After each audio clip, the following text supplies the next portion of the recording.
তারাই ওই সরকারের বিরুদ্ধেই চলে গিয়েছেন, সবাই ক্ষতিগ্রস্ত হয়েছেন, এমনকি সাধারণ মানুষও ক্ষতিগ্রস্ত হয়েছেন।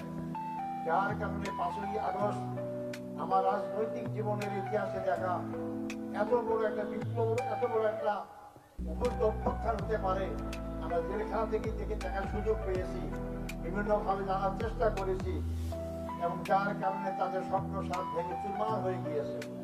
আমি তাই প্রথমেই সেই সমস্ত বীর ছাত্র জনতাকে অভিনন্দন জানাতে চাই যারা 5ই আগস্টের এই ঘটনা ঘটার কারণে বাংলাদেশের 18 কোটি মানুষ আছে মুক্ত স্বাধীন হয়ে গেছে।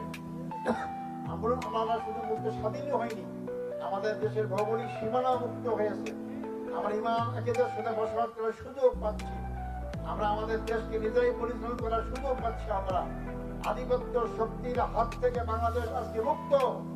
এই জন্য এই বাংলাদেশকে আমাদের সামনে এগিয়ে নিতে হবে। ষড়যন্ত্র হবে, ষড়যন্ত্রের জন্য আমাদেরকে সবাইকে ঐক্যবদ্ধভাবে কাজ করতে হবে। আমি শ্রদ্ধার সাথে স্মরণ করতে চাই যার কারণেই বাংলাদেশের এই বিপ্লব সংগঠিত ত্বরান্বিত হয়েছে, সে আমাদেরই রংপুরের সন্তান, বেগম রোকেয়া বিশ্ববিদ্যালয়ের ছাত্র আবু সাইদ।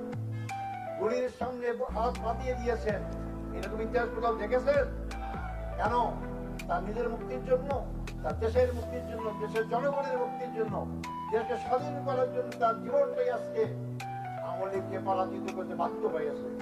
সংগ্রামী বন্ধুগণ, নিশ্চয়ই আল্লাহ তার প্রতিদান তাকে পরকালে দান করবেন। এরকমই লোক তৈরি হওয়া দরকার স্বাধীন বাংলাদেশে। আমাদের সকলের এখনো হাত পেতে আছে আমাদের দেশটাকে দখল করার জন্য, তারা বিভিন্ন ভাবে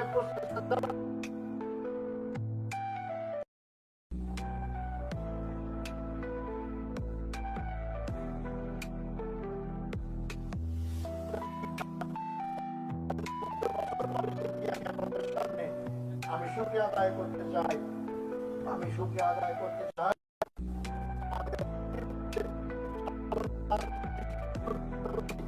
যারা একত্র হয়ে সবাই ঐক্যমত্যের ভিত্তিতে আমার বিরুদ্ধে সমস্ত অভিযোগকে তার নাকচ দিয়ে আমাকে বিরোধী খালাল দিয়েছেন। সম্মানিত বন্ধু, আলহামদুলিল্লাহ, আলহামদুলিল্লাহ। আজকে আমরা যারা আজকে আমাদের বিরুদ্ধে অনেক কথা গল্প কাহিনী বানিয়েছেন, তারা আজকে চুপ মানে গেছেন, এটা শুধু আমার মুক্তির কারণেই। আমাদের এর আগে যাদের ফাঁসি দেওয়া হয়েছে, পূর্ণাঙ্গ রায় বের হলে আমরা দেখতে পাবো তাদের ফাঁসিকেও অন্যায় ভাবে হত্যা করা হয়েছে তাদেরকে।